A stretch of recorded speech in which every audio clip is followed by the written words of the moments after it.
Hello my dear children, welcome to your science class.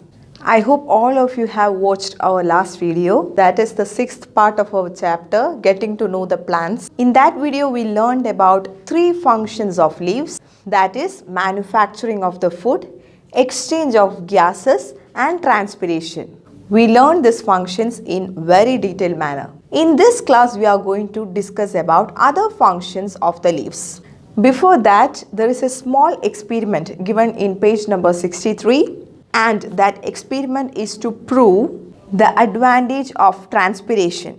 We have learned about transpiration is the loss of water through stomata, and we learned this transpiration helps the plant in the conduction of water and minerals. So this experiment given in your textbook page number 63 is to prove that transpiration helps in water conduction, and water is given off through the stomata as water vapor by the process of transpiration. So let's watch the demonstration of this experiment using Digi video. Activity 7.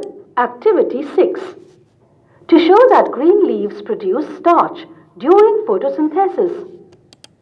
Activity 7. To demonstrate that water is given off during transpiration. Things needed: a potted plant, 2 polythene bags, Vaseline. Method: take a recently watered potted plant. Cover a leaf of the plant with Vaseline or grease. Tie a polythene bag around the leaf. Cover another leaf with another polythene bag. Do not apply Vaseline on this leaf. Keep the potted plant in sunlight for a few hours and then observe. Observation: the inside of the polythene bag of the leaf without Vaseline will have droplets of water. The other polythene bag with the leaf with the Vaseline will not have water droplets. Conclusion: water is given out by the leaves in the form of water vapor through the stomata by the process of transpiration. The leaves covered with Vaseline could not give out water because its stomata were blocked by Vaseline. So in this experiment, you observed the water droplets inside the polythene bag without the Vaseline coating. That means the water is given out by the leaves during the process of transpiration as water vapors. Now let's discuss other function of leaves. So the first function of leaf which we are going to discuss today is defense. Defense.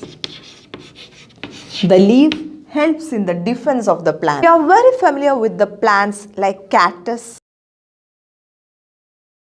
date palm and poppy. These plants, either the entire plant as in cactus or a part of plant is modified into spines which help the plant in defense. These spines help the plant to prevent the loss of water and protect the plant from grazing of different animals. So in certain plants, leaves help in the defense. In plants like cactus, poppy, palm, etc., part of the leaf or entire leaf is getting modified into spines.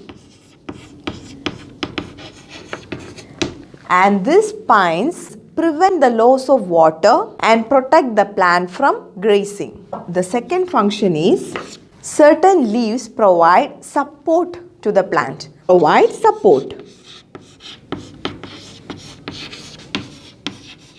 Provide support. In certain plants like pea, ori lily, etc., the stem of the plants are very weak to stand erect. In such plants, leaf modifies into leaf tendrils.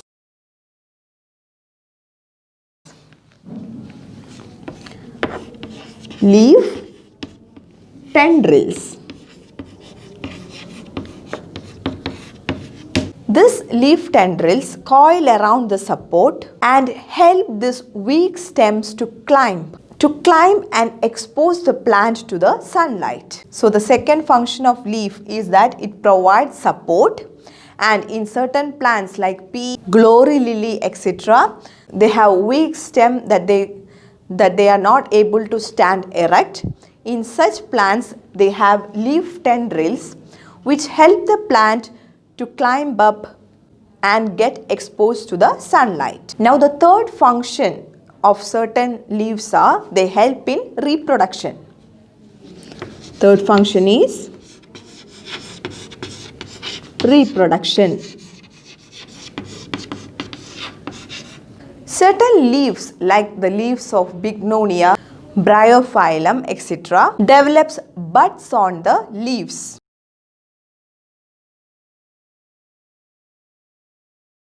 And these buds have ability to grow as a new plant. So certain leaves help in the reproduction in plants such as Bignonia, Bryophyllum, etc. Buds are formed on leaves. Buds are formed on leaves, and these buds have the ability to grow into a new plant. Now the fourth function is storage of food.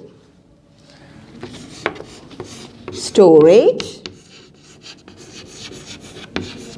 of food. When we learned about modification of stem and modification of roots, we have learned about storage of food in stem and roots. Likewise, certain leaves also modify to store the food, and such leaves become thick and fleshy. Example of plant which have storage of food in their leaf is onion. So this for a function of leaves shown by certain plants. First one is defense. Certain plants like cactus help in defense by modification of leaves as spines. And second function is provide support. Certain plants like pea, glory lily, etc. modification of leaves has leaf tendrils. This leaf tendrils provide support to the plant and help the plant to expose to sunlight. Third function is reproduction. Certain plants like begonia, bryophyllum, etc. they have buds on their leaves, and these buds are able to grow as a new plant. The fourth one is storage of food. In plants like onion, the food is stored in the leaves. It forms thick and fleshy leaves. So children, by this we come to an end of leaf portion of this chapter. We learned about the leaf, we learned about the structure of leaf, venation, the relationship between the venation and root system. We learned the function of leaves, and we learned the special function shown by leaves of certain plants. Let's watch the digi video of other function of the leaves. Other functions of leaves. Defense.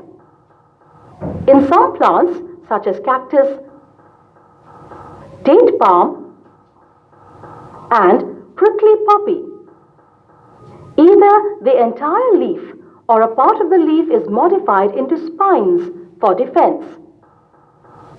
The leaves of the cactus plant, which are modified into spines, prevent the loss of water. They protect the plants from grazing animals as well. Provide support. In some plants, such as pea, masoor, lentil, and glory lily, the stems are very weak to stand erect. In such plants, the leaves or leaflets are modified into leaf tendrils. Leaf tendrils coil themselves around some support and help weak-stemmed plants to climb up to expose their leaves to sunlight. Reproduction. In some plants, such as bryophyllum and begonia, buds develop into leaves. These buds grow as new plants. Storage of food. In some plants, leaves are modified to store food. For this purpose, leaves become thick and fleshy. An example is onion. So children, I hope all of you have let to know about the leaves. Now we will continue with the most attractive part of a plant. So can you tell me which is the most attractive part of a plant? Yes, the most attractive part of a plant is flower. And now we are going to learn more about the flowers. As I said, flowers are the most attractive part of a plant. And when you look around your home, you can find many flowers. having different shape, color, smell, etc. So can you name me few flowers which you see around your home? Yes, few of you are telling hibiscus, rose, jasmine, lilies, marigold, sunflower, etc. Now, what is the function of these flowers? The flowers contain the reproductive organ of the plant.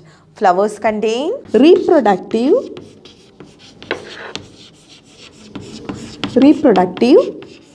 organ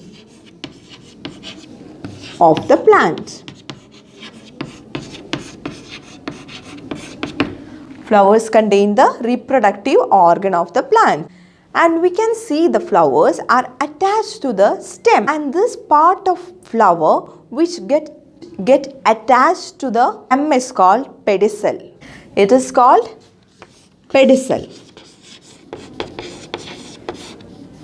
So flower is attached to the stem by a stalk called pedicel. And when you watch the pedicel, the upper part of the pedicel is a swollen region, and that region is called thalamus. The swollen part of the pedicel is called thalamus.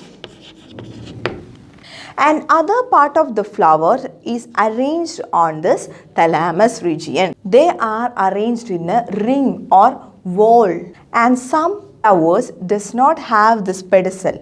So such flowers are called sessile flowers. So flowers without pedicel is called sessile flower. Sessile flower. So flowers without pedicel is called sessile flowers. So children, flowers are the most attractive part of a plant. Flowers contain the reproductive organ of the plant. The flowers are seen in different size, smell and fragrance. The flowers are seen attached to the stem by a stalk called pedicel. The uppermost part of this stalk is a swollen region, and it is called thalamus. The other parts of the flowers are seen arranged as ring or whorl on thalamus. Some flowers does not have pedicel, and such flowers are called sessile flowers. By this we are ending up today's class. Next class we will learn more about the parts of flowers. So children, when you come to your science class tomorrow, only have a hibiscus flower with you at home, so that when I explain to you, you can directly observe the parts of the flower. If you have a hibiscus flower while I am teaching about the parts of flower, it will be more easy for you. So that's why teacher asked you to have a hibiscus flower for the next class. See you in next class. Thank you.